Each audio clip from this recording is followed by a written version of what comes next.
Welcome back to the Running Explained podcast. Hi, I'm Coach Elizabeth, and I'm here to break down the science of running in a way that actually makes sense.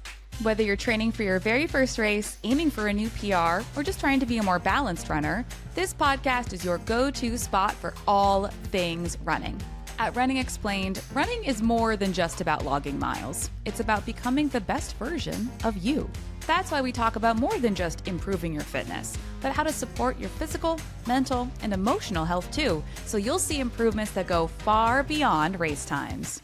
And if you're looking for more support, I've got you covered. Whether you're interested in one-on-one coaching, following a structured training plan, or joining our supportive group coaching, I've got options to meet you where you are and help you level up. Ready to dive in? Let's go. My guest this week is registered dietitian Caila Yates, and we are talking all about how to carb load for the Boston Marathon. Now, you might be thinking to yourself, if you're listening to this in the week that it's released, Elizabeth, I have almost 6 weeks until Boston. Shouldn't this episode be released closer to race day? No. Practicing your carb load and planning your carb load is a really important part of planning out your race day strategy. And we want to make sure you have plenty of time to do that before you actually have to go and run your race. You might also be thinking, Elizabeth, I'm not running Boston. I'll probably never run Boston. How is this episode helpful for me? Well, although we do talk about things that are specific to carb loading in Boston for the Boston Marathon, carb loading is really important for most long distance races, and you're going to find tons of actionable tips, tricks, and advice to carb load for whatever race you are running that does benefit from a carb load. So please enjoy wherever you're coming from and whatever you're doing. I think you're going to learn a lot in this episode. Caila, welcome to the show. I'm excited to have you here. Thank you so much. I'm excited to be here. You and I were chatting before, and we feel like we should have known each other by now. How are we just meeting for the first time? I know, right? I'm honestly shocked that we haven't crossed paths at some point, but I'm confident that we will at some point in time. Yes, so, in person for sure. Yeah. So introduce yourself, Caila. Who are you? Yeah, so obviously my name's Caila, and I am a registered dietitian, and I actually own my own practice based in Boulder. And it's so fun because I get to combine my two favorite parts of dietetics. So I have a clinical background in eating disorders, and I also have training in sports nutrition too. And we know that unfortunately those things overlap more often than we'd like. So I feel lucky that I get to combine those things in my practice. So that's kind of what I do on the day-to-day, helping people with reaching their PRs, but also with things like red S and low energy availability and things like that. And obviously Boulder is a really fun place to do that because there's so many incredible athletes, and it's also just a really beautiful place too. So yeah, I love it. Mm-hmm. I know that every RD has their own, I say, kind of preferred niche, but Mm-hmm. you know, working in the sports nutrition world, you're going to encounter a lot of eating disorders. Yeah, absolutely. I think I think it's really important that any sports dietitian has like some kind of training in eating disorders. And I think that just about all of us do, just because we come across it so often, unfortunately. But yeah, no, it's a pretty big issue. Today, though, we're not talking about that at all. And so for our listeners, if you've been a longtime listener, or maybe this is the first episode you're tuning into, we are switching up the format of the show ever so slightly. And you might not even notice the difference, but I'm going to tell you the difference. So now you're going to notice it. So usually my very first question to guests is, how do you become a runner? And absolutely, that is a question that I'm going to ask next, but I'm also going to follow it up with a couple more quick questions. So we're going to get a little get to know you, kind of random. Who are you based on these completely random things that I'm going to ask you? And then we're going to dive into our topic, which is carb loading for the Boston Marathon specifically. But for those of you who are like, but I'm not running the Boston Marathon, this is going to be applicable to a lot of different situations. So stay tuned. So Caila, let's get started. First question, Caila, how did you become a runner? Well, it's actually funny because I think that if you had asked me if I would ever run more than a mile when I was in like high school, I would have laughed at you. Like I hated running. But I ended up joining the track team in high school because I have big FOMO, but I was a short distance person. Like I was like, more than one lap around the track sounds like my personal hell. And so I was like, great, I'm here for the vibes and the vibes alone. And then come into college, I had a friend who was running a half marathon. And again, if you can't tell, I get FOMO pretty easily. So I was like, sure, I'll train with you. Like, that sounds great. And she actually ended up dropping out of the race. I kept going and like actually completed the race and had a great time. And then it just kind of rolled from there. And obviously, as we all know, there's a really amazing community around running. And so once I kind of immersed myself in that more, it was just game over. I was a runner. I was in fully. You're hooked. No, well, Yep. now it's the worst kind of FOMO because there's like you see all your other friends doing all these things and you're like, I can't run 5 races on the same day in different cities, but I sure want to. Right? I know. I'm like, Berlin does look so fun. I wish I was there. Or like CIM just happened. And I was like, I wish I was in Sacramento, which like I would never say if I wasn't a runner. All right, so moving on to our next 3 quick questions. And so these are, don't overthink it, but I hope you find them fun. So All right. I want to know, what is your absolute all-time favorite running shoe that you ever have run in or might be currently running in now? Oh my gosh. Okay, let's see. I think the Saucony Endorphin Speed was the Which best. version? Which one? Oh, girl, I'm like not a tech running person at all, which is so bad because my fiance works in the running space and he would kill me for saying that. But I suck at knowing like which version of what. I don't know. It was like 2 or 3 years ago that I had this shoe. So whichever version was happening then, but it was the best because I could just pack it for like if I was traveling. It's like the everyday go-to shoe. I love it. You can do like some pickups in it. You can just do an easy run and it's just the best. I loved it. Yeah, it's not so rockered that you feel like it's a specialty shoe, but No, it has the totally. nylon plate in it. And we've talked about we've had multiple guests in the podcast who like it's the Saucony Endorphin Speed 3 is like the best shoe ever. Yep. Yep. I will say that right now, I think I'm doing most of my running in the e06 Nova Blast. And it's like so funny because it does have that aggressive rock and it does have like the aggressive cushion, but oh, it's such a treat. What is your favorite running shoe? I'm curious. So actually right now I have been running. So Mount to Coast sent me like the Road Ultra shoe company. They sent me a pair of their, oh gosh, I should know this, the R ones to try.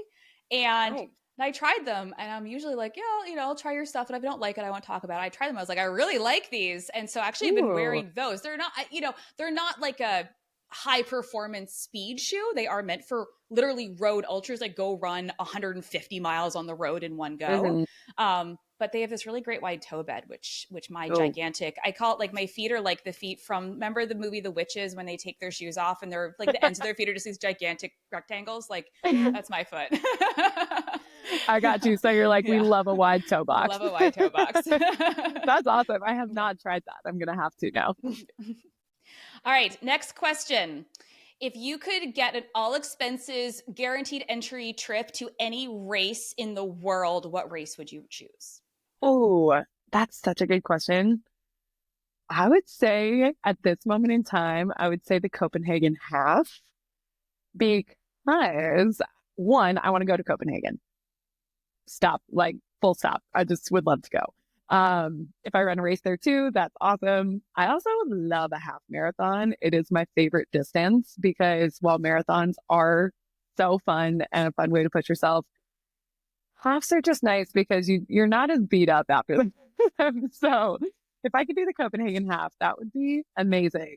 And then hop on over to Berlin for the marathon and cheer on whoever's running there right after it. So that would be the dream. Yeah. I love this new half marathon series that they're doing. It's like a European half marathon. You have to do them. It's not like the 6 stars, like it's at 7 stars now for the marathon majors, but you have to run them all within like a couple years of each other. But it's European half marathons. Like, like, yes, twist my arm. I will go to Europe. Thank you very much. Oh, for sure. No, it sounds so fun. And with like a half marathon, you can still walk around the city the next day. So yes. That's a bonus. All right. And last quick question. What is your current favorite run fuel? Ooh, I have really been loving Never Second.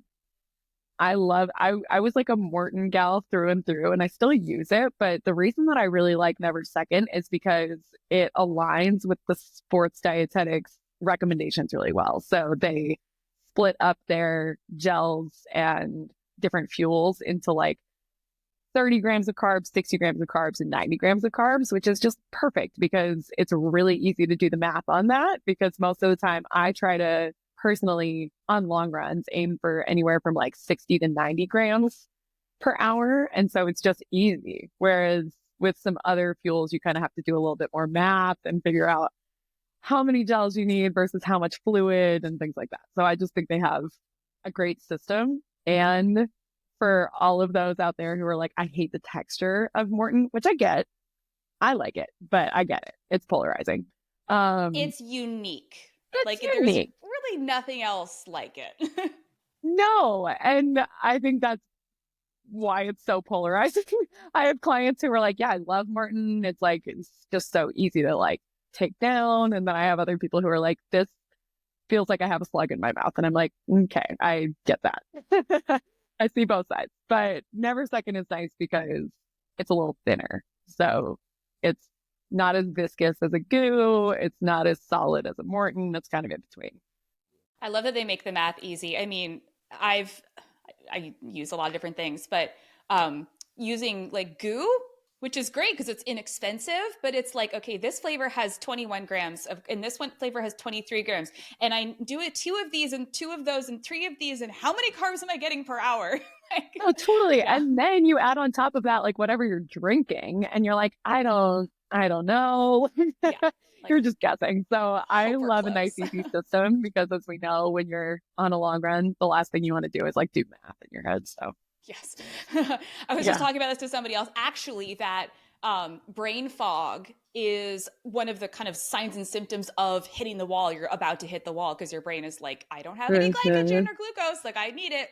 And, I can't do a lot of math in my head very easily anyways. But I realized I was in trouble into one of my marathons a couple years ago when like I couldn't add 8 plus 8.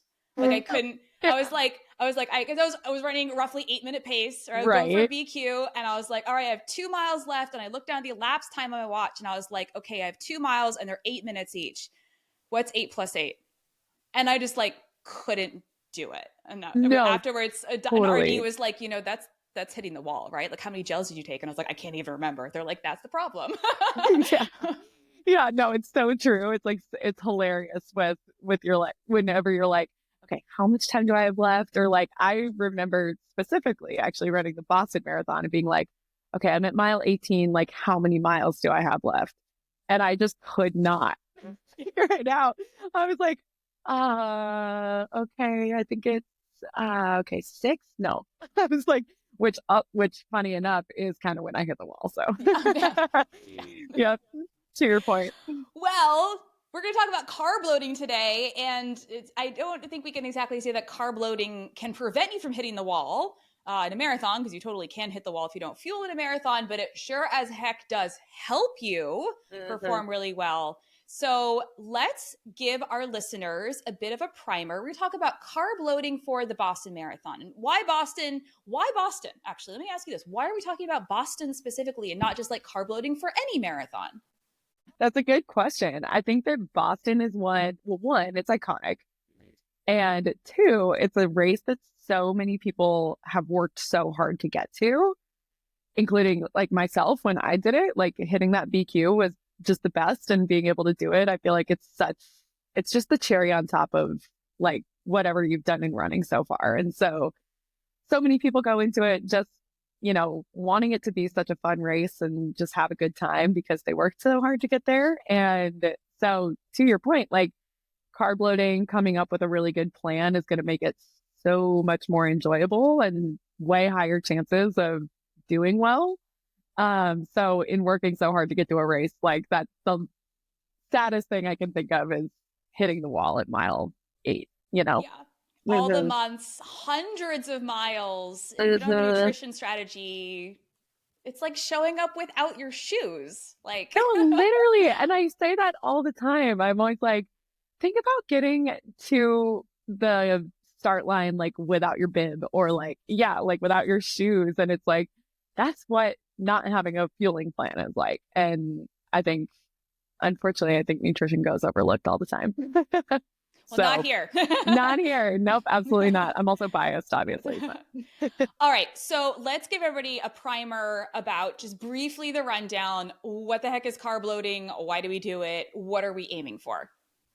Yeah. So carb loading, we've all probably heard at some point, especially if you played sports growing up. I feel like I always had a big pasta dinner before swim meets and things like that. So it's like that is carb loading when you're growing up, but it actually is more scientific and more involved than that. The pasta dinner is great, but there's more to it than just that. So when we talk about carb loading, we're talking about filling up your body's reserves for energy, basically, because we know carbs are our main source of energy as runners and as long distance runners. And when we take in carbs, it turns into our body will take that and turn it into something called glycogen, which is basically just like a really condensed version and like storage form of carbohydrates. And that's stored in your muscles and in your liver. And your muscles can actually hold over 1,000 calories worth of carbs just in your muscles alone. So if you think about that, like it can be hard on race day to take in enough carbs that to actually sustain your effort. But if you have that reserve and kind of that cushion, your body can go into that and take from that too. So basically, long story short, the more reserves you have, the less likely you are to bonk. And so carb loading is what helps give us those reserves. Does that make sense? Yeah, and I've heard it. I mean, there's a lot of research around this, and I think generally what we say is that carb loading can improve your performance by roughly 2 to 3%. Mm-hmm. Which may sound like not that much, but when you're talking about multi-hour races, that is the difference between hitting your goal and not hitting your goal. No, literally, like if you think about if you're trying to, you know, go under 3 hours or go under 4 hours, it's like in a race that long, 2 to 3% means minutes, which is huge. So yeah, it's definitely worthwhile. So something I know that a lot of runners struggle with is when they learn how to calculate what their carb loading needs might be, and then Mm-hmm. have a little bit of a, oh my God, that's so many carbs Mm-hmm. moment. Oh my God, that's the most common response I get when I calculate somebody's carb needs for them for carb loading. They're like, wait, what? Like, how am I supposed to do that? And then we make a plan and it's all good. But yeah, it's a lot. It's a lot of carbs. So, you know, it's the recommendation is 10 to 12 grams of carbs per kilogram of body weight. So if you do that Per day of carb per loading. day, yes, per day leading up to the race. And for marathon specifically, you want to carb load for 3 days leading up to the race. So that's what I mean when I say that the pasta dinner doesn't exactly cut it. You want to be thinking about that. If your race for Boston is on Monday, you're going to start your carb loading on Friday. So it takes a lot of planning going into that because you're also going to be traveling during that and, you know, eating at restaurants you're not used to and things like that. So, yeah, it is a lot. It usually comes out to, you know, it can be anywhere depending on your weight. It can be anywhere from 500 grams of carbs all the way up to 1,000 grams of carbs a day. So yeah, that sounds really intimidating when you say it that way. Something I tell runners who, I'm like, hey, here's the carb loading information that is presented by RDs, and I can help provide general guidance, but I can't really help you beyond that. But something that I have talked to a lot of runners about is that, when they do the math and they figure, okay, we'll just use a random example. Let's say that they're aiming for 600 grams of carbohydrate per day for their carb load. And they say, that's crazy. That's like twice as much as I usually eat in my normal day. What does that tell you about that runner?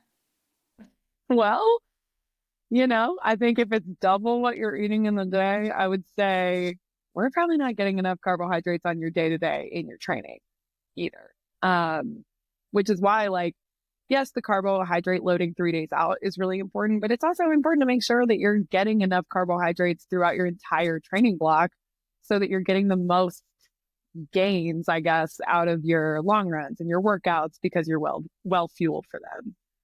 Um, the other thing I always say too, and I think that not many people practice carb loading going into the race. So the first time that somebody is consuming 700 grams of carbs is 3 days before their race.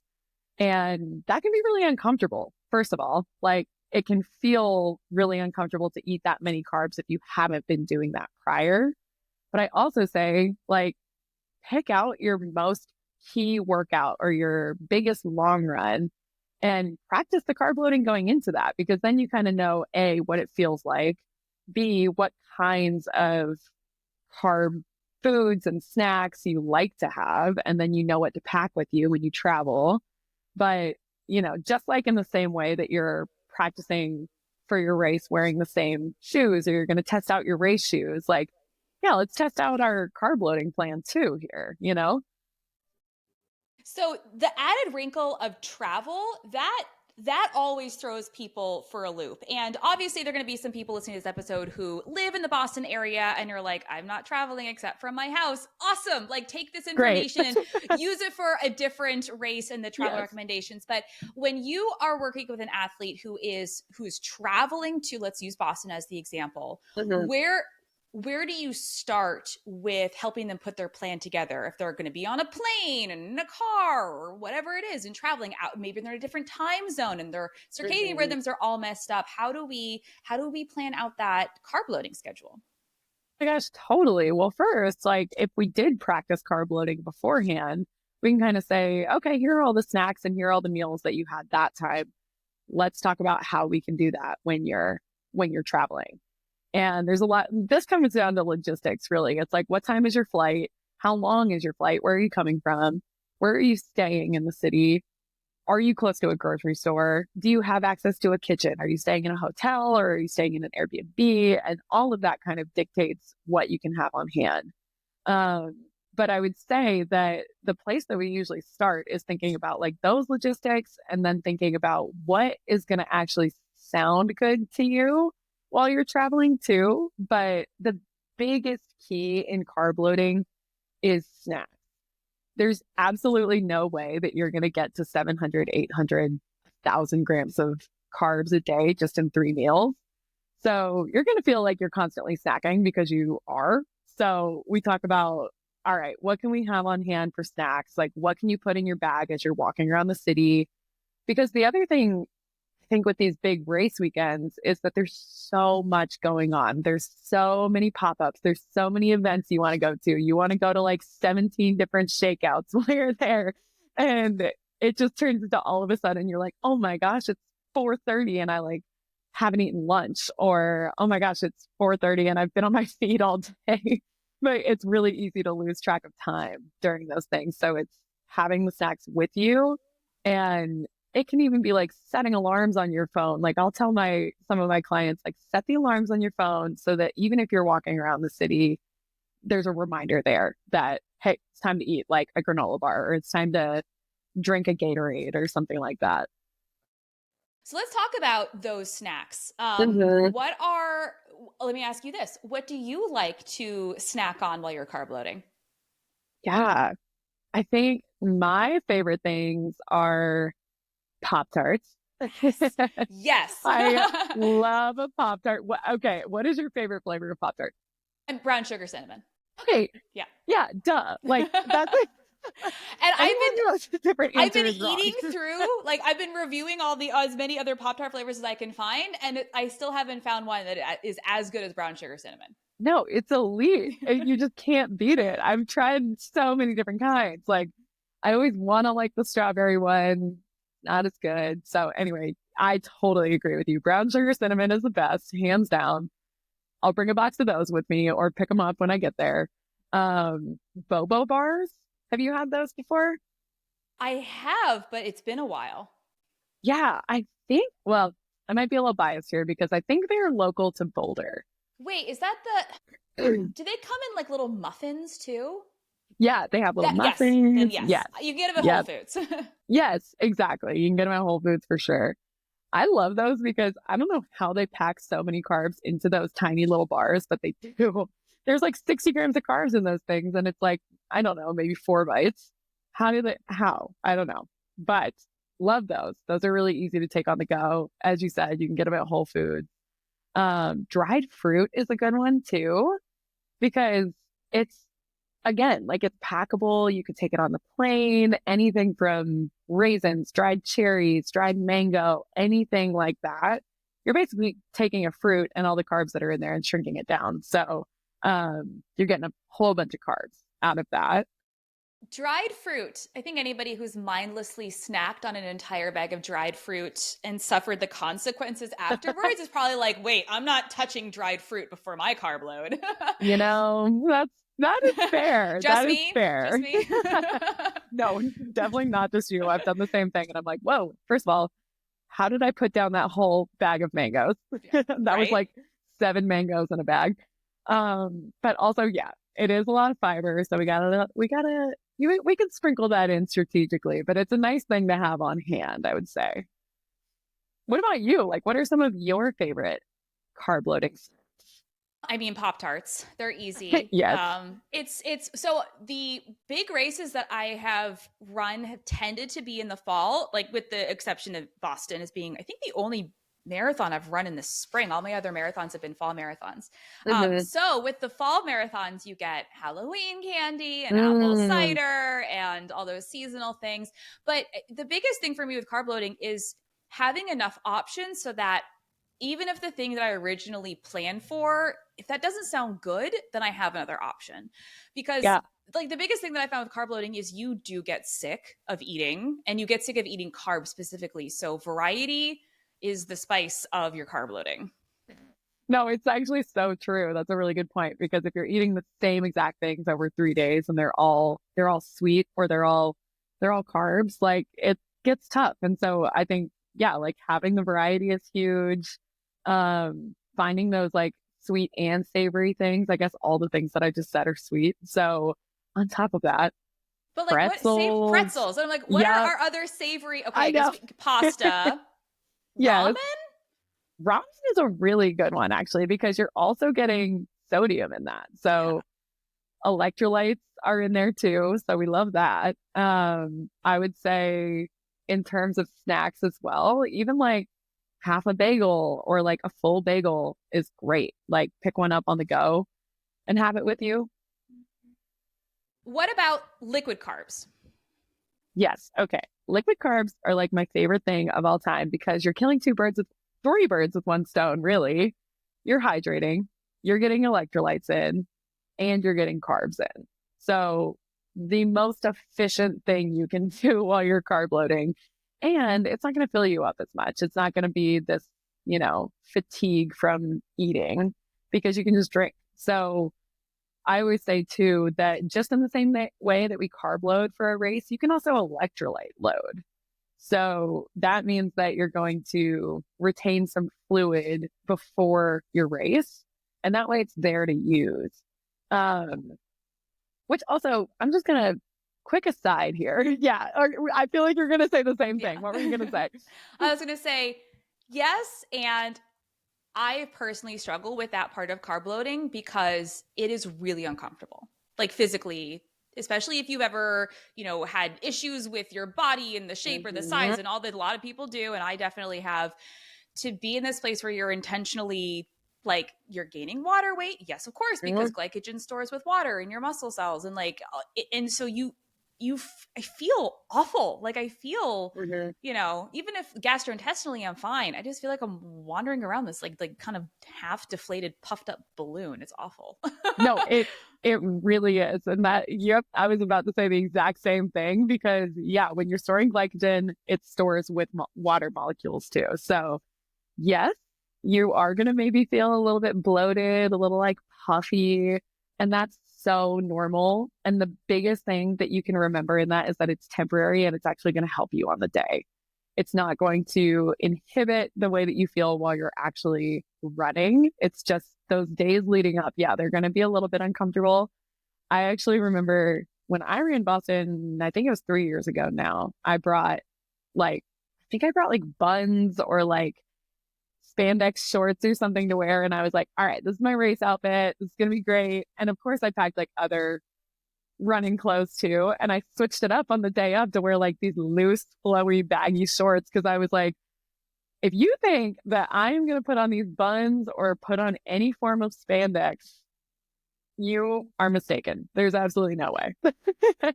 So bring options for sure and anticipate that you might feel that way, but that is normal and it's only going to help you on the day because your body not only is going to break down those glycogen molecules for carbs, but also for hydration. And we know that Boston can get really, really humid. So it's going to help you in the quite literally the long run. I'm gonna take a little tangent because that experience of carb loading, I know, is a really big deterrent for some people if they've carb loaded and they've experienced that and they're like had such a hard time with feeling that way that they are willing to kind of sacrifice performance to say like I don't want to feel that way again, it's not comfortable, like I can't, that doesn't, whatever. I know it's a big deal for some people. And one of the things that somebody said to me, which I thought was really interesting and begs a lot of questions about how we look at elite athletes and perceive what they say. Why is it that whenever I carb load, I look like I've visibly gained weight, but when I see the elite field, they all look super lean? Are they carb loading? Because they don't look like it. Mm-hmm. Yep, that comparison is so tough. And I think it oftentimes comes down to, yes, like that's so valid. And yes, your body probably does look a little bit different on the day after carb loading. Absolutely.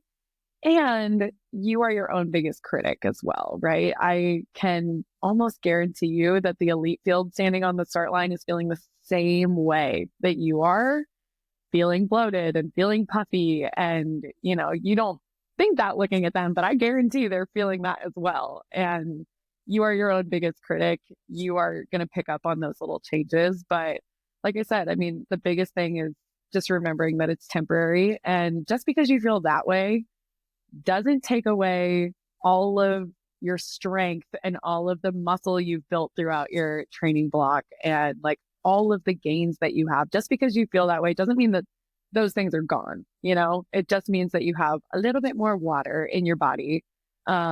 But it doesn't mean that you have all of a sudden gained all this weight overnight that's never going to go away, Let's talk about carb loading mistakes. So we've made them so you don't have to. Yeah. All right. I mean, I can go first because I have a ton, but if you have some, you can also share. I would love to hear yours. What you got? So, for one of my carb loads, this was like 3 or 4 years ago. I thought I was being so clever.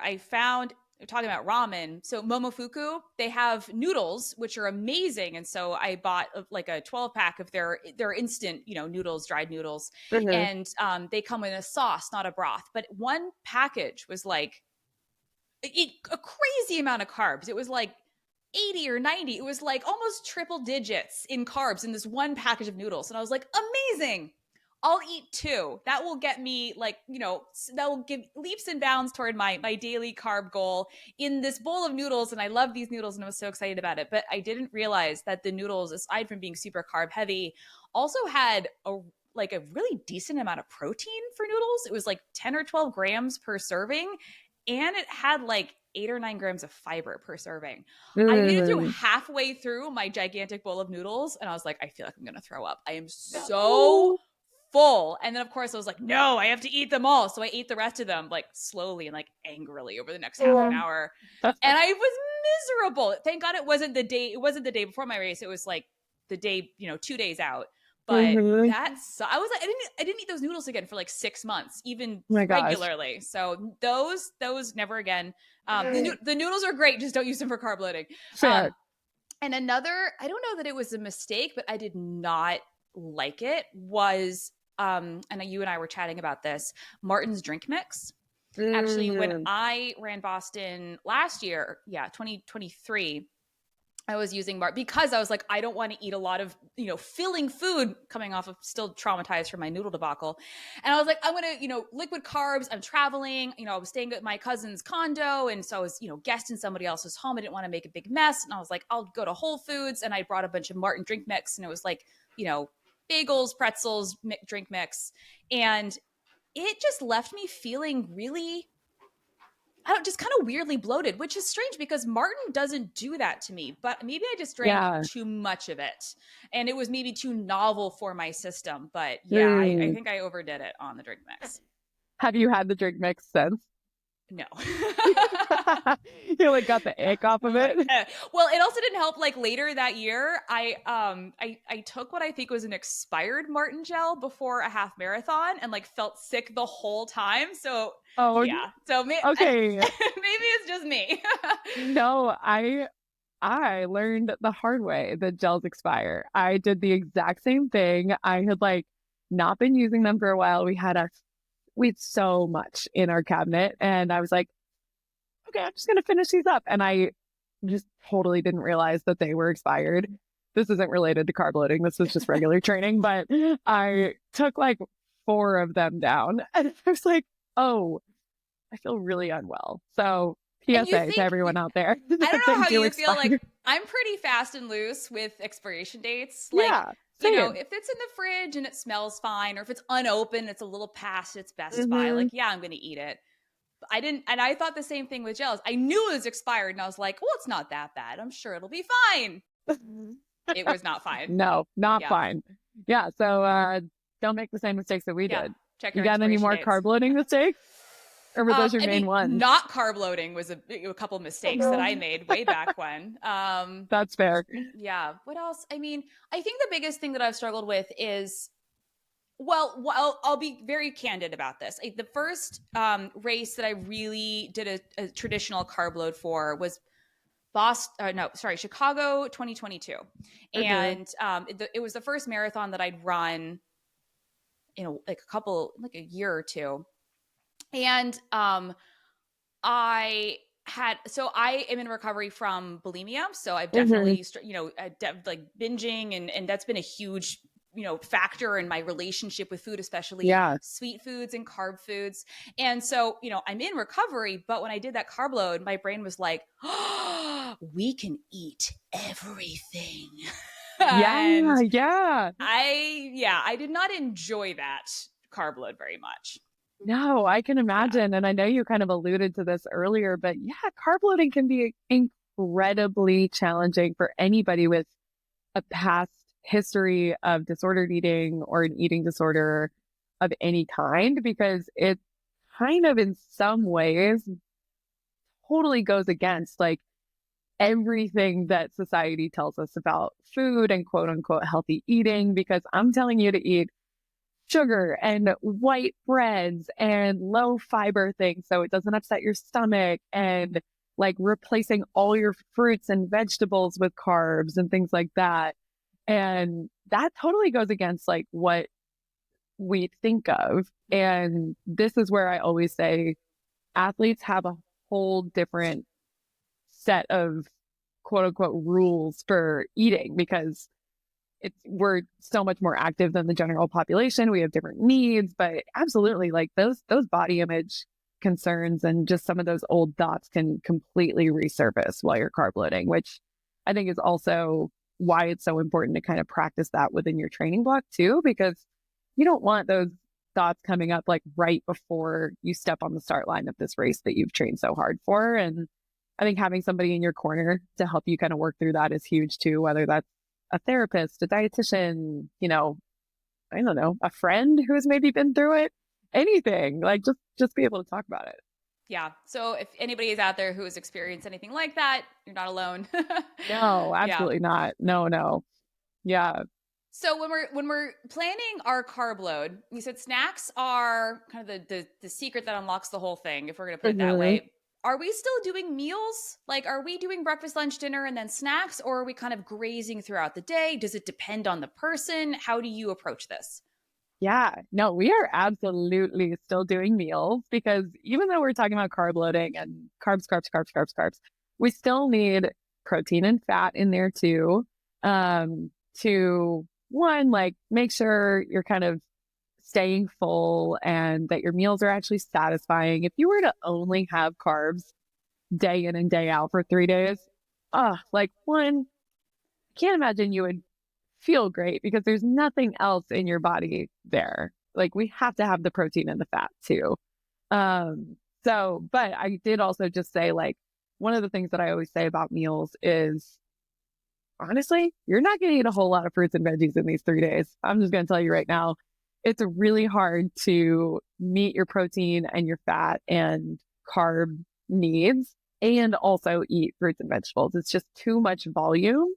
And you might also already struggle with some fullness while you're carb loading. So those more voluminous, not super energy dense foods just aren't really going to serve you super well in those 3 days.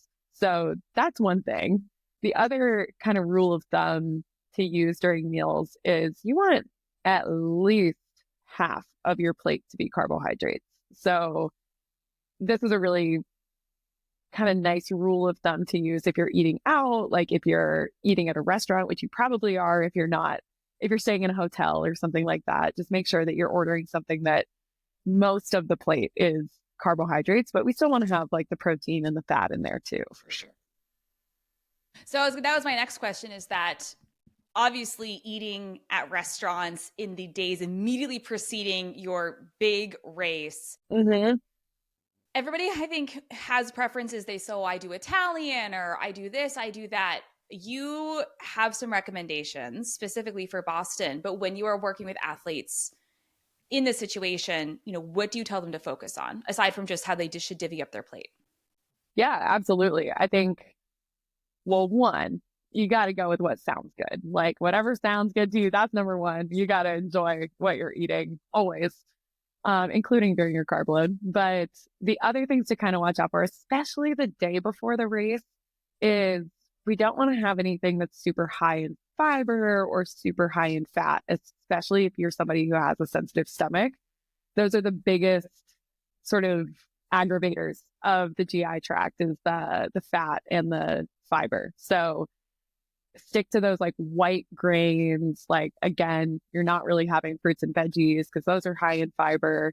Especially with eating out, I know it can be tough to know exactly what goes into those meals, but maybe just steer clear of something that is like super creamy or like super saucy and things like that. So not fettuccine Alfredo. I was just going to say, I was like, maybe like a red sauce instead of fettuccine Alfredo, or maybe you don't do like Indian food just because, most of that is like creamy and coconut milk based, which is nice and fatty, which is delicious, but maybe not our best choice for the day before a race.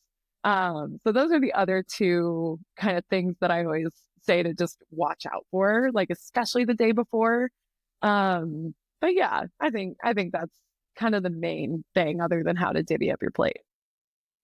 Obviously, I mean, Boston's a big city, but when you have an influx of that many runners and the whole city just literally revolves around the marathon that weekend, which means that getting a restaurant reservation can be challenging. Yeah. Do you have any like recommendations, hidden gems, which will no longer be hidden after you say them? Yeah, that's true. Places for people to look other than the really classic, like downtown touristy spots.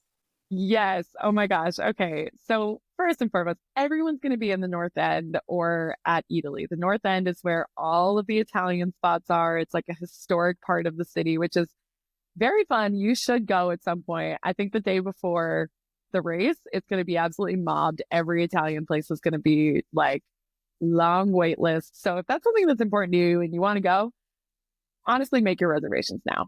It's going to be mobbed.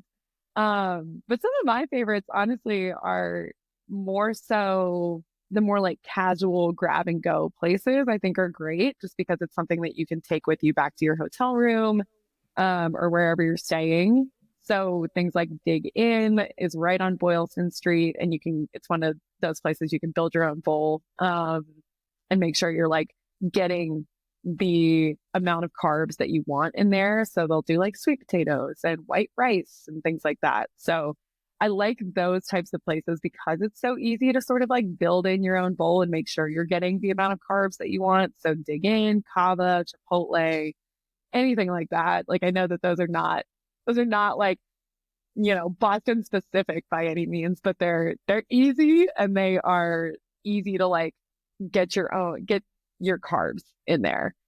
But It's as for, oh yeah, utilitarian. Like, it's it is. okay. Like, Yeah, we're not saying that Chipotle is the pinnacle of, cuisine, but right. will it help you get the things you need before your race? Sure, go eat Chipotle. And it's also like, you know what you're getting, Yes. like there's something to be said for just kind of knowing what you're getting. Do you remember like when you said you ran Boston in 2023? Do you remember like some of the restaurants that you ate at? I ate at no restaurants. I was like, No restaurants. No chances I taken. didn't even want to like, I was like, I don't want to deal with wait times and lines and like I didn't, so Hmm. so yeah, so I stayed at my cousin's place, Hmm. and it was within walking distance of a Whole Foods, which Nice. many places are. And so I went to Whole Foods and just like bought a bunch of food. And Yeah. um, one night it was like, I did like pasta or white rice is one of my favorite carb laden foods. So white rice and like plain chicken. That was the year of the too much Barton drink mix. Mhm. And pretzels and like snacks. And I Yeah. bought like juice and like just things to have on hand. So yeah, I didn't eat out anywhere. And actually so that race really beat me up. And it was one of the ones Hmm. where it's like I got back to where we were staying. I like climbed into the bathtub with like a banana and a Gatorade, and I was like, No. I just want to go home. Like it was one of Yeah. those You're like, I don't want races. to be here Yeah, like anymore. I don't care about anything. I just want to go home. So that trip to Yeah. Boston, we ate at Yeah. zero restaurants. Okay. That's Yeah. fair. Well, if you do want to try some more Boston specific restaurants, I don't know, maybe you're a spectator going. Like these places are great too.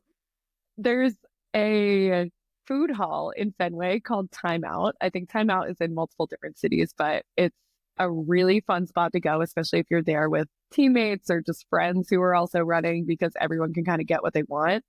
And it's in Fenway, which is really fun. It's like right next to Fenway Park. They have things like tacos, poke bowls, Mediterranean bowls, and things like that. And so that's a fun spot. It's like very vibey and fun.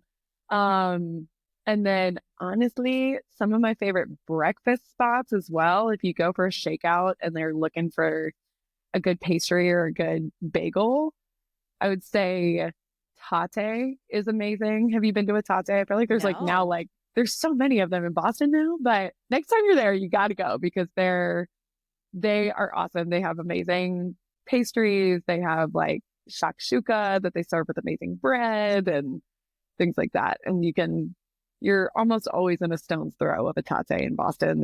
They're everywhere. And then Pavement is a good one too. There's one right on Newberry Street. And every time I'm in Boston, that's like the one thing that I always have to do is go to Pavement and get their bagels. I think they have the best bagels in Boston. I'm glad They've you got qualified that overnight with oats. in Boston. Yeah, yeah, yeah. No, no, no, no. Like You're about to start a fight. I'm under any impression that they're the best bagels on the East Coast. Absolutely not. I'm not taking that from New York. Absolutely not. But I think they're the best bagels in Boston. I think you might find somebody who will get in a fight with you about them being the best bagels in the world, but they're not. Yeah. So another thing that I know I've struggled with, and this is really common, we're talking about our carb load. We're like, okay, I got my 3 days. It's night before the race. I have made this mistake where I have continued eating far too late into the night based on Mm, how early I have to wake up the next morning. So like I've finished eating my like final carbs around like 8 or 8:30, and then I've woken up at 4 o'clock in the morning and like been essentially so full still from all the carbs I've eaten the last 3 days that getting my breakfast in feels impossible. How do we yeah. manage that? Oh my gosh, that's a really good point. Honestly, I haven't thought about that before, but that makes so much sense because it's only like what, like 8 hours in between. Yeah, and you're probably going to bed pretty early. So in that case, I would say like skip the after dinner snack because it's more important that you're getting a really good breakfast and able to execute like your day of fueling plan than it is to get that last snack the day before. So if you feel like you're you're going to be full the next morning and you're going to bed pretty full. Yeah, not ideal. That's a really good point. Yeah. So what'd you do in the morning? Were you just like, all right, I gotta just saddle up and eat my breakfast here? Just got to do it. Yeah. Yeah. So that morning, that was Liquid IV and Martin Bar. The bars are awesome. I've never had a problem with the bars. The bars have never done me wrong. But that was True. also, again, that was for Chicago. So the wake up, the difference between waking up and starting the race is a lot more civilized than other major marathons where you wake up at an ungodly early hour and don't Mhm. start running until 6 hours later. Yeah. Yeah, that's a tough one. I Yeah. mean, Boston's like that. And so, for listeners who are like, this is really cool, but like, I'm not running Boston, but I am running New York or I am running London. Those marathons also have very similar. You wake up super early. You have to get like bused or take transportation to the start, and they Mhm. start later in the day. So, kind of all this general guidance about carb loading for a late start marathon, this applies to any late start marathon. No, totally. The late start is so tricky because you are still getting up at 5:30, 6 a.m. for Boston to catch a bus and then go wait in Athletes Village for an hour plus. Um, so yeah, it's definitely a challenge. And I think the biggest mistake that I see with late start marathons is people often don't realize, or I guess just don't think about, understandably, you have other things to think about on this day, but don't really think about how long it's going to be that before you actually start running. And if you think about just like a regular day of working or just like a regular old life day when you're not running Boston, you're not usually, or at least I should say, you shouldn't be going more than 3 or 4 hours without eating. So, and that's between meals. So it's like, if you think about that, you're eating your breakfast probably 4 or 5 hours before you start running, maybe even 6, I don't know. Um, and so it's like, that's a very long time to go without eating if you don't eat again, you know? This is like one of those questions like, is a hot dog a sandwich? Is your day of breakfast part of your carb load? Oh my Technically? gosh. Honestly, I tend to think of them, I mean, it is like you're still carb loading, absolutely. But I tend to think of it like a little differently. Like I'm like, okay, you have your 3 day carb load, and then you have your morning of, you know, plan for what you're going to eat. And you are still carb loading. You're still giving your body what it needs to have energy, but those carbs are going to be used a little bit more readily. They might not be stored as glycogen depending on when you're eating them. And so that morning of is really like the energy that you're going to use first. It's going to just give you that like quick shot of glucose as you're running, you know? So, morning of Boston, you got to take a bus to the start. And so you Mhm. get to bring things with you on the bus. And Yes. those things should probably contain some food in some sort. When we're thinking about the schedule for the morning of the Boston Marathon or any late start marathon, what's the general timing? I wake up and then I eat what, and then if I have to then walk to the bus and then I take an hour long bus ride and then I have to wait an hour, like what are we starting with? What do we bring with us? Yeah, it's a lot of logistics going into this for sure. That little clear bag is going to be your best friend. But I kind of split this up into, instead of being like, okay, at this time you need to eat certain things, or especially we can do that. We can get really nitty gritty and say like, at this time eat this, at this time eat this.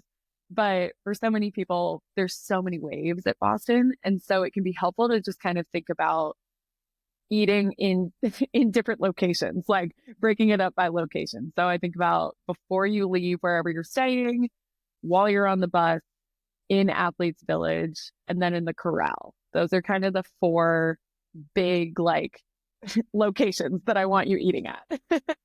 So for the first meal, it's going to be your big old breakfast. Hopefully it's something that you have tried before, like before long runs, something that you're kind of used to eating before long runs. My personal go-to is a good old like bagel with a little bit of peanut butter, a ton of jam, because jam has a lot of great sugar and carbs in there, a banana, and actually some juice. Um, it's very sweet.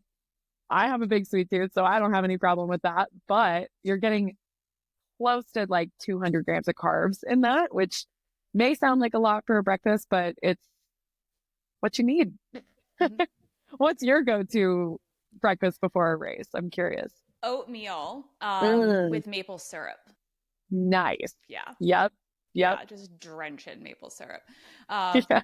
the thing is that, thinking about everybody's always afraid of too much. I don't want to eat too much. I don't want to eat too much sugar. I don't want to eat too many carbohydrates. And then I think about, how much activity you are going to engage in before you even cross the start line. Like I'm thinking of Mhm. like the journey. Okay, so the morning of the Boston Marathon. So I was lucky enough to be staying within walking distance. So I got up, I walked to the buses, just, hang out and wait for the buses, was on the buses having an anxiety attack, as we all sometimes do on the way to a Yep. marathon start line. We get off the buses, then you have to walk over to the athletes village. You kind of have to wander around the athletes village a lot. And then you walk kind of a ways away to the actual start line. There's a couple miles of walking involved before you even start running. And like, what's going to fuel that? The food that you're eating. No, it's so true. That is such a that we do not talk about that enough. I think I'm with you. Like I did the same thing. I walked over to the buses and then I I don't know, maybe stupidly, like wasn't really listening to the calls for the corral. So keep your ears open. Well, I But miss my corral too. oh my God, yeah, I miss my They corral. need to amplify that announcement. Yes. And like I was standing in line for the porta potty for, I don't know, probably like the sixth time since I was in Athletes Village, of course. Like the nervous bathroom breaks are coming. And I look at the person next to me and I'm like, wait, what corral are they calling? And they said my corral. And I was like, oh my God. And I literally ran to the start and it was a full mile. Like, Yeah. so I ran 27.2 miles that day. Like it was, yeah, it's a far way. So yeah, to your point, like you got to fuel for that too. And also, it is a lot of food. Like you're going to have a big breakfast, but remember that you also have 4 to 5 hours to digest that. So while it feels like a lot, you do need it for sure. And you need it to power your run to the start when you miss the corral announcement. Bonus run. Bonus run. Yeah, you didn't think you were going to warm up for this race, but here we are. So I want to talk about hydration. Mhm. This I know I would say like nobody even thinks about hydration. Everybody's so focused on carbs and Mhm. sugar and all that that we totally forget about hydration. One of the most interesting things, the kind of the things that I have reminded myself again, dealing with that, kind of the bloat and the water weight gain, is I mentioned before, glycogen. Each gram of glycogen is stored with, I think it's like 3 grams of water, which when you're storing 600 grams of glycogen, that water adds up. But Mhm. what that means is that the water that you are ingesting that would normally be used for water things is actually getting locked away into storage. Mhm. So your hydration needs actually go up during your carb load. Yes, they do, which is wild, but it's Especially because you're probably not doing much. You're thinking like I'm yeah. barely running and now I'm like chugging fluids and like, stuffing my face with carbs. Yeah, that is true. It's really hard to do this like during a taper when you're hardly running. I think a lot of people always say like I'm just not hungry. Like I am just not hungry because I haven't been running for like a week or a week and a half or just you're tapering. But yes, so the hydration is massive and honestly on the morning of like that a water bottle should be like in your hand at all times and you should be sipping on it like as you're on the bus, like as you're going to the buses, as you're in athletes village. And like we were saying before, hydration is a really great way to also get your carbs in. So kill those three birds with one stone and pack a couple of disposable water bottles into your bag that are pre-mixed with Morton, or if you're if you're like Elizabeth and like overdid it on the Morton, you could also do I love scratch hydration. There's tons of carbs in there and tons of sodium. Um, but I would say that I would steer clear of the electrolyte drinks that are only electrolytes, at least for race morning, just because we do want to get some carbs in there too. So what are examples of those? I mean, Noon I think is one. Noon is like only electrolytes, no, like maybe one half a carb. Yes, Liquid exactly. Liquid IV now has Liquid IV Zero, which Yep. is no carbs. Not that Yes. one. You want the regular one.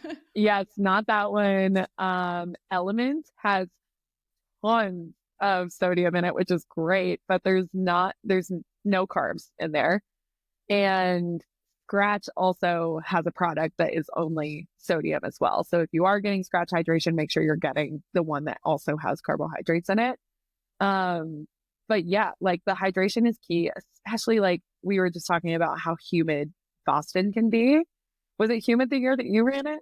Yeah, and it was pouring rain. Like Uh, it wasn't hot. It was one of those weird just like New England days where like it was overcast and super humid but like low 60s, but yeah, still very uncomfortable. And then like intermittently would just like the heavens would open and it would just torrential downpour. It was one of those, but like it's hard in races when it's raining because you don't realize how much you're sweating because you're just wet.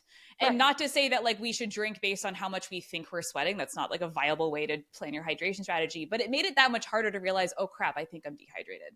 No, it's so true because you're just like, I'm soaking wet and it's not that warm. It wasn't that warm that year. And No. so you're not craving hydration, I guess, but it's important to still get it because especially like, yeah, I think I'm dwelling on the humidity because I'm always shocked at how, I'm always shocked at how humid Boston is. My God, no, I mean, seriously, it's bad. I mean, coastal New England in general, I mean, the whole Eastern seaboard is just, it's bad. It's muggy. It is gross. And Yeah, so, it is.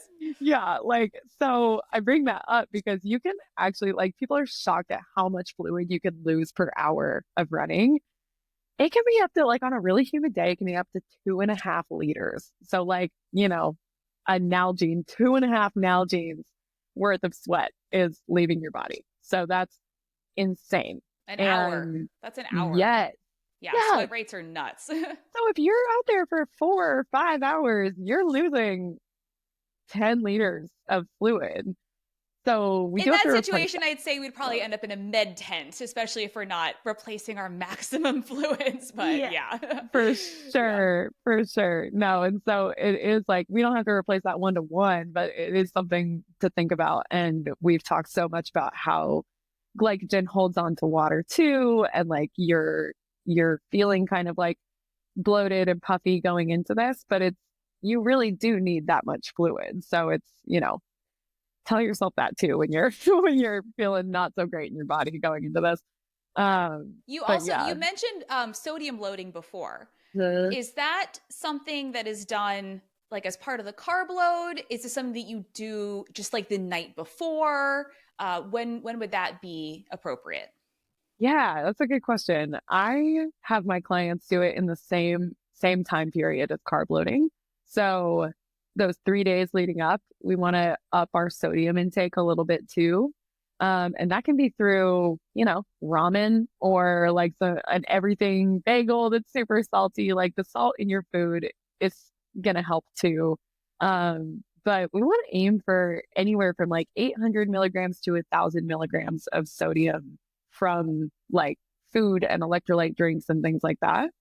Um, just to kind of help your body like hold on to some of that fluid going into race day, which again, I know is uncomfortable, but is really helpful. Yes, again, might be uncomfortable, but we do a lot of things that make us uncomfortable in the service of our goals. Yeah. This is just one. This is just another one of them. It's just another one of them. It's temporary, You'll feel so much better after you're done with your race and you will be not bonking on Heartbreak Hill. Um, Obviously, our conversation really focuses on the carb load and leading up to when you actually cross the start line. So does any of the recommendations, the thing we've talked about here before the race, do the race conditions influence that at all? Or are we really only making big adjustments when in our actual race fueling and hydration strategy based on conditions? That's a really interesting question. Yeah. So are the conditions Yeah. influencing what you're doing in your carb load? Yes. Yeah, I think like with that, the electrolyte loading becomes a little bit more important for sure. If you know it's going to be a hot, humid day or even a cold, humid day, that electrolyte loading becomes really important just to sort of retain as much fluid as you can for the day to prevent losses on race day and during your race. So that I tend to either increase that for people if we know that the humidity is going to be 85, 90%, and we're going to be losing a lot of fluid that day. But also on the morning of, like the morning of, it's so critical that you are getting your carbs via hydration as much as you can, just because, yeah, like you need it and you're going to need it when you're out there. And so, I would say we definitely ramp up the hydration and the electrolytes if we know it's going to be a really hot and humid day. And kind of like we were talking about before, if we know it's going to be cold and rainy, you might need to work a little bit harder to remind yourself to stop at the water stations. You might think you don't need it because it's cold, or you might think you don't need it because it's raining, but you do. And so I just always remind my athletes that, like, even if it's cold, you still are losing fluid. We still need to be really on top of the hydration, because I think that's where it can kind of get sneaky and like trick us a little bit. And I will say, lastly, thinking about, again, I'm kind of, everybody gets through their carb load, and then again, we don't want them to drop the ball at any point, right? So thinking about the morning of, bringing snacks and things on the bus with you. So I don't know if they've changed this. Obviously, security at Boston is high for a good reason, but essentially you can kind of bring whatever you want on the bus as long as it fits in your little bag that you're allowed to bring. So like pack too many snacks, pack more than you think you Yeah. need, give them away if somebody else might need them, but like bring them with you. I think I like left behind an entire bag full of like liquid IV and like Martin bars, but I was like, somebody else will probably need these. So No, it's so true. Bring more than you think and bring options, because what you were saying earlier about variety, it's also, like you might not want the thing that you packed with you, or you might not want like the Pop Tarts or the Bobo bar or something, but something salty might sound good. So bring options. I actually remember like when I ran Boston, I had like all my snacks in my bag and I had such a hard time eating them actually, unfortunately. So I was just trying my best to take like little bites of things here and there. But what really helped me was gummies eventually. Like that was the thing and I threw those in like last minute. I was like, just in case. And that's like all I ate, because I was like, I can't get down any like quote unquote, like real food. I think I was just nervous and, I mean, had been carb loading for pre-race so long. anxiety, like honestly, like it's kind of hard to chew Yeah. sometimes when you're Yeah. sitting there and you're anxious and like it's it's mostly under control, but like just to chew and swallow a granola bar, it feels like it just turns to dust in your mouth and you're like, I can't do this. Oh my gosh. Totally. And like, that's the thing too, is that you can make this whole big plan and then it can totally like get derailed. Mine sure did. Like I did not eat enough carbohydrates before I ran Boston the morning of, because I was like so nervous and just like my stomach was turning and things like that. And so I actually wish that I had packed more like liquid carbohydrates and like things that I could put in my drinks. I didn't really do that. And that was one of my carb loading mistakes, is like I didn't really pack anything to put in my bottles. I think I brought like Element and like some salt tabs for the electrolytes, but I wish that I had had something that had carbs in it too. But I also always say, like, we're going to make this plan. And if it doesn't go perfectly, that's fine. If you can't get all the way to your carb loading, recommendations in the 3 days leading up, that's okay. Just do what you can do. We don't want you to be like overly uncomfortable. We've talked a lot about how it is uncomfortable to carb load, but we don't want you to be feeling like you're going to throw up the morning of. That's not the goal. So, it's okay if you kind of have to adapt too. And last, I'm glad that you mentioned that, because I do want to touch on that part specifically. Mhm. Perfectionism is a huge character trait in the running community. And for some runners, not being able to adhere to that plan that they made is very distressing. Mhm. So, not even just the carb load, but maybe the morning of, they had planned to eat this exactly here and this exactly there, but come to find out, turns to dust in their mouth. And then, so we have all these kind of feelings about, I couldn't execute the plan, therefore I am, I messed it up, I effed it up, Um, do you ever have clients who, when you're debriefing after a big performance, have expressed any of those concerns? And how, if so, how have you worked through those? Oh my gosh, absolutely. Like, I think that so many people, yeah, to your point, like, I think that especially for this like big moment that you've been training for, like, you just want to execute everything perfectly.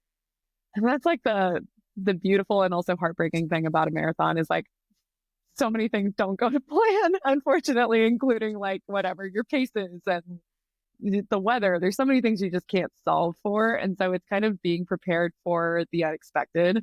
And I try to also give my clients like ranges of things. And we try to kind of come up with all the scenarios. Okay, what if you're bloated? What if you are feeling nauseous on the morning of? Like, what are we going to do for that? And like I said, it's like there kind of comes this point where it's like we're passing into discomfort that's going to inhibit your performance. And we don't want that, but we want to still get as much as we can in. So if that means that you ate your big breakfast when you were still at the place that you're staying, and then you maybe like drank one bottle leading up to the race, that's better than nothing. Like that's great. If you can get that down, that's awesome. I think what happens to a lot of people is they kind of fall into this like screw it mentality of, oh, well, I am already off the plan. Like, I'm just going to like, screw it. I'm just going to not have anything now. I've seen that happen before. And it's like, no, it's okay. Just, eat maybe a gummy at a time or take little sips. Like anything is going to help. But you're so right. Like that perfectionism there's a big overlap there with, with athletes, definitely, including myself. So Yeah. Yeah, we all deal with that. But yep. I think it helps. I know for me, it's really helped to remember that, first of all, there's no such thing as a perfect anything. Like, No. you try, you get close. Sometimes the stars do align and it's like almost perfect, but that, happens occasionally. But every race, every workout is a learning opportunity. Like, Mhm. what did we learn? What didn't go well? What did go well? What can we replicate? What do we not have control over? All of this, if we pay attention to it in a non-judgmental way, not be like, Right. I screwed it up, I suck, but just like, all right, this worked, this didn't. I liked this, I didn't like this. Next time I'm going Mhm. to XYZ. Yeah, it's kind of just like collecting data points as objectively as you can. Just being like, okay, like, got it. That didn't work. We'll try something else next time, kind of thing. Yeah. But it's hard because I also feel like sometimes it's like from one training block to another, you can't always like copy and paste it either. It's like, I don't know, you're in a different part of your life or your body has changed a little bit or your tastes have changed or your fitness level. And so it's really hard to, copy and paste it. You might find that whatever fuel you used before is now giving you the ick and you need to like totally switch it. So yeah, it can be tough for sure. All the more reason to practice your carb load even if you're like a master at carb loading, don't only do it at the end of your training cycle. Yes. Yes. No, it's so true. Yeah. Do you do that? Like, do you practice your carb load before a big race or I anything? do. So I like to, for a marathon specifically, I do a carb load before a tune up half. Like, it might Mm, technically be overkill. Like, I don't need to do a full marathon carb load before my half marathon, technically, but it helps. It's practice, right? It's part of the whole tune up. What am I doing? I am practicing for my big race day. So I do that. And then I do like mini, before big, especially big long runs or big like marathon pace stuff, mhm, the day before, but especially the night before, like, hey, I need to eat a lot of carbs, get my fluids in, morning of, good breakfast, big breakfast, plenty of fluids. So yeah, just taking like, so what works and what doesn't. And that you have options. I think it's really tough when we pigeonhole ourselves into this. Well, I can only have this very narrow, like I can only eat this type of gel and I can only have this flavor of this one very specific drink. Like, I understand that some people have sensory issues, but if you can give yourself a lot of options, that allows you, like you were saying, to be flexible and to like make decisions and to, make the best decision that you can because you have options that you've practiced. mhm. Yeah. Yeah. No, I love that. I love being able to practice with options. And then if you're like on the day of one thing is just not speaking to you, the other thing works. Like that's awesome. I love your idea of if you are doing a tune-up half to kind of use that as like your mini race. Like have the same breakfast, have like do everything that you're going to do on race day, including the carb load. I love that. Yeah, and bonus points. And one thing that we didn't really talk about, we talked about the late start and the challenges of the late start, but the challenges of the late start in that it's probably so different from your regular life, right? Like Mhm. you don't wake up, eat breakfast, sit around for 4.5 hours, and then go on your long run. I mean, like sometimes you do because you just get sidetracked on the internet, but Sure. Yeah. that's not usually how your day goes. So getting like having that timing is very unusual for most people. So Mhm. being able to practice that with like a late start half as a tune up, or even just like having at least one long run in your marathon training cycle where you're like, I'm going to do this. I'm going to wake up early, eat my big breakfast, and then essentially kind of practice that pre-race, waiting until you then start your long run. It feels very weird, but it's very effective because if you've never done it before, you don't know how you're going to handle it. No, it's so true. And it, yeah, I think it's even important to replicate like the timeline because I know for me personally, if I get up really early, if I'm getting up at like 4:35, something like that, like my stomach feels a little bit off. I don't know if that's just me, but it's something that I have to practice because I don't want the first time that I experience that to be on race day, you know? Yeah. Caila, thank you so much for being here and helping us understand carb loading and specifically how to prepare for the Boston Marathon carb load. Specifically, you're doing a Boston Marathon nutrition group this year, aren't you? I am. I am running a group that we're going to kind of go through all of this and more. So yes, it's going to be a 12-week program and we are going to have a combination of like group sessions and Q&As that I am actually going to kind of schedule around like where your key long runs and workouts probably are so that we can talk about like, okay, you have this like big old long run coming up. How are we going to practice this? And really kind of dive into like what works for you, what doesn't, create your options, like you were saying. And then we'll also dive into like more individualized support too, because everybody is so different. Everybody has different needs and different goals for race day. So we'll also kind of dive into some more like individualized support there too and create your specific plan for your race and for your body. Even like up to a week out from the marathon, we'll do like a 30-minute call just to be like, okay, now we know the weather and we can kind of prepare for that. And let's talk about like any hesitations that you have. So it'll be a fun way to kind of combine group support and individual support. And I'm really excited about it. That's fabulous. I'm excited. So, Yeah. if people want to learn more about that, where can they do that? Yeah, absolutely. You can go to my Instagram. The link is in my bio. You can also go to my website. It'll be there too.